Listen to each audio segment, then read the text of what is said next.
Welcome to Wednesday, October 30th, 2024. Your day weather podcast is being brought to you by Converse County Tourism. Douglas and Glen Rock, Wyoming are bustling with action this holiday season. Plan your excursion, including fun activities, beautiful downtowns, and historic treasures. Learn more at conversecountytourism.com. Well, we're going to be chilly, blustery today across the region, especially across Wyoming. Parts of the central Rockies still seeing some areas of snow. There's several road closures and advisories across Wyoming for poor travel conditions lingering on here into the morning hours. So check latest conditions before heading out. Now, the storm system is going to be moving out, but there will be cold, moist air circulating along this area of low pressure that will still produce some light snow and snow shower activity, especially through the first half of the day today in some areas of the west. So the system is moving out, but there'll be some hanger-oners in terms of these snow showers and areas of light snow in some areas.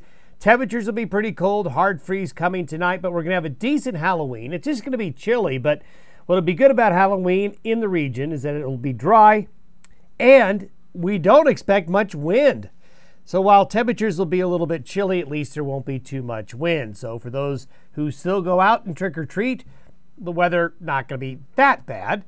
Now, we get into the weekend, really, and this starts on Friday.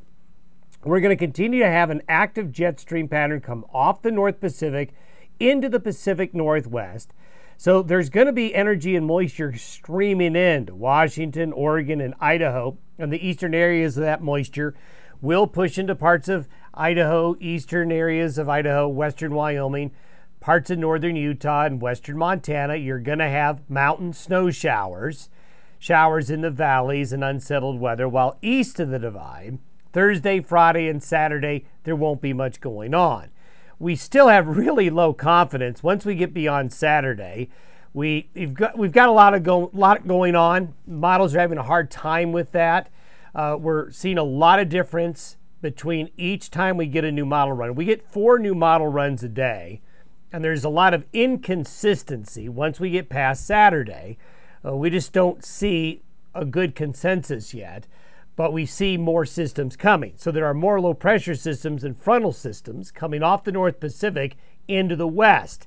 But we don't have really good confidence on where they're going to go exactly, which obviously has a big influence on who gets the most and the best chances for precipitation. Now, we got several photos in yesterday and also the day before of mammatus clouds. Laramie in particular had a great showing of mammatus clouds, and also in Scottsbluff, Nebraska the day before. Now, I did get the question, don't you have to have big thunderstorms to have mammatus clouds like this? The answer is no. Mammatus clouds form when cold air is sinking into a layer of warmer air. Now, that's very typical in the thunderstorm season, but what we had yesterday and the day before is colder air aloft, higher up, was sinking into some very moist areas of the atmosphere into warmer air below with all this warmth we've had. So you get this bulbous shape of the clouds as the colder air is sinking into that more moist, warmer air below it. So you don't necessarily have to have a thunderstorm for that to happen, but it certainly did put on the show here over the last couple of days. Also putting on the show are the sandhill cranes. Anybody driving across Nebraska certainly has witnessed that. I witnessed that last week. The satellite imagery this morning shows the area of low pressure and the frontal system, that alignment of all of those things that did produce some significant moderate to heavy snow in many areas of southwest, central, and northeastern Wyoming yesterday into the Black Hills, is moving away. Here's this next big swirl of clouds. Here's that next low up into the Gulf of Alaska. There's a little bit of a gap in the weather right here, and this is the Halloween gap, we'll call it, where the weather gets briefly better, but this moisture here along the Pacific Northwest coast will march eastward at the same time.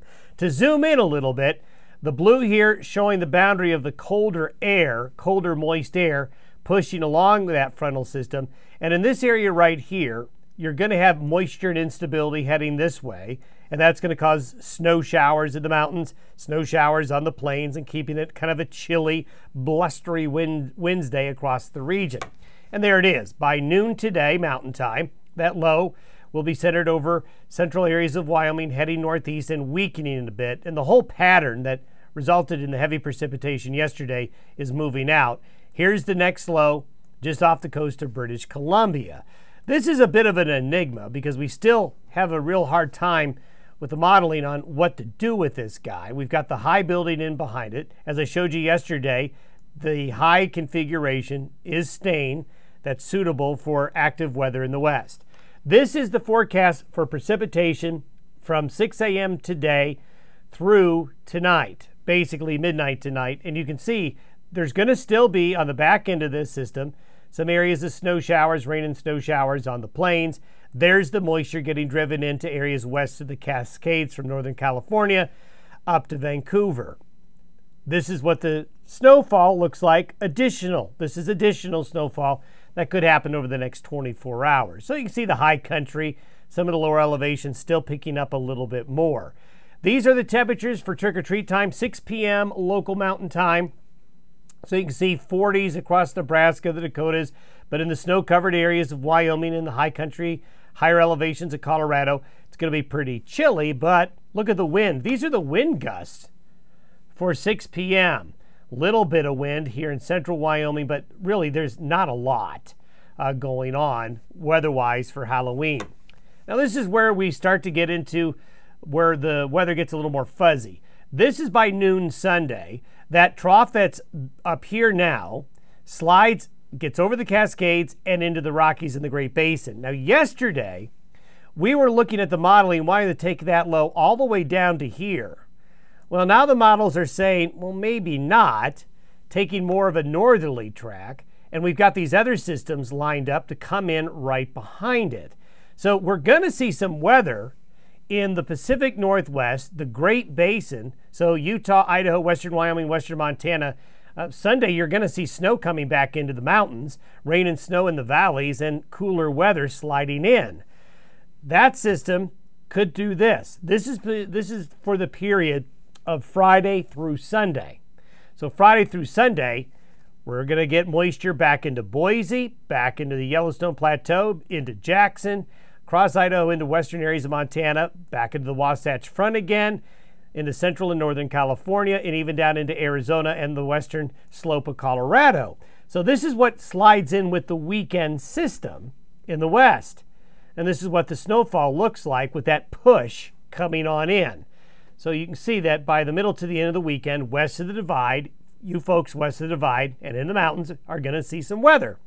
Then the system by Monday wants to be a little more organized over northern New Mexico, and this guy right here, sliding in behind it, wants to merge with his trough. And hence, with all of this going on, we are still in a pattern that's going to be a little bit hard to figure out in terms of where the better moisture is going to be. But we still have the highs right where we want them for active weather here. So we're just going to have to wait till we get a little bit closer because there's a lot of variance in the models, and this low could end up down here. It probably won't. The trend now is for it to be more north and to meet up with this system there.